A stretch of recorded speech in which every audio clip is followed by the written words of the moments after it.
And we're back with more of Today Kicks Off from New Orleans. It was back in August of 2005 that Drew Brees, then a quarterback for the San Diego Chargers, watched the destruction that Hurricane Katrina brought to the city of New Orleans. He visited here, he fell in love, and he made a decision that he wanted to be the quarterback of the Saints. He probably couldn't imagine that a few short years later, the Saints would win the Super Bowl, he'd be the MVP, and he and his son Balin would steal the show.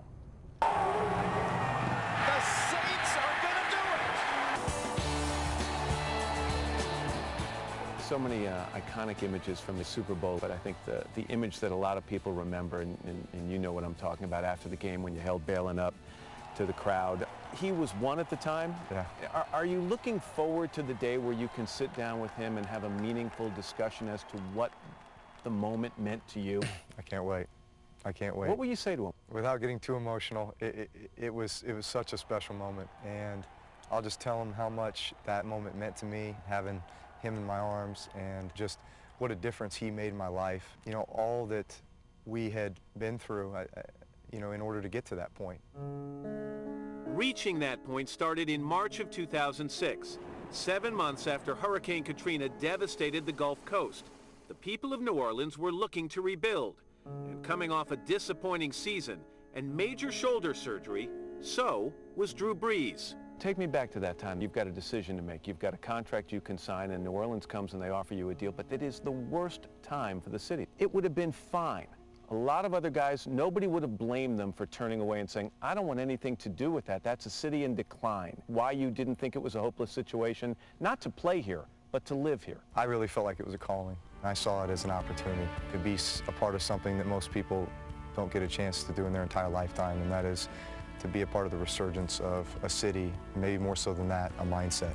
And that is, no matter what knocks us down, we're going to find a way to come back stronger. Yeah, going back to the Super Bowl last year, it was one of those few times, I think, where a sporting event and a sports team rose above the status of sports team and sporting events. And you had to feel as if you were America's home team in that game, because so many people wanted the people of New Orleans to have a reason to celebrate in the midst of all the pain they had feeling. Did you feel that? Could you sense it? We did feel it. We felt like there was a piece of everybody that could identify with what New Orleans went through and could see the fact that this went well beyond just the game of football, that this meant so much more to so many people. You know, that just makes you feel like we can accomplish anything.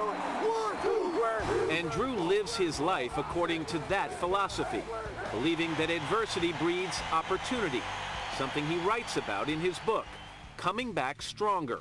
You've taken this philosophy of yours and you've put it down on paper in this book, and the title itself has a great double meaning. What was your idea in choosing it? It's really a mantra. Every piece of adversity that I will ever face in my life, and I know there will be plenty more, that no matter what happens, I'm always going to look at it as, what is the positive out of this? I'm going to take that negative, I'm going to turn it into a positive, I'm going to find a way to come back stronger.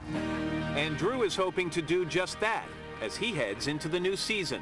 Good news is you guys are world champions and you were the MVP of the Super Bowl. The bad news is you guys were world champions and you were the MVP of the Super Bowl. I mean, how do you repeat that? How do you top that? Certainly expectations are at an all-time high. And not to take anything away from what we accomplished last year. It was very special. It will link us together forever as a team, city, organization. But there's always another challenge around the corner. And they're going to try to repeat that or even top that starting tonight. You can watch the kickoff event starting at 7:30, and then the game between the Saints and the Vikings following that right here on NBC. We're going to have much more ahead from New Orleans and New York on a Thursday morning right after these messages.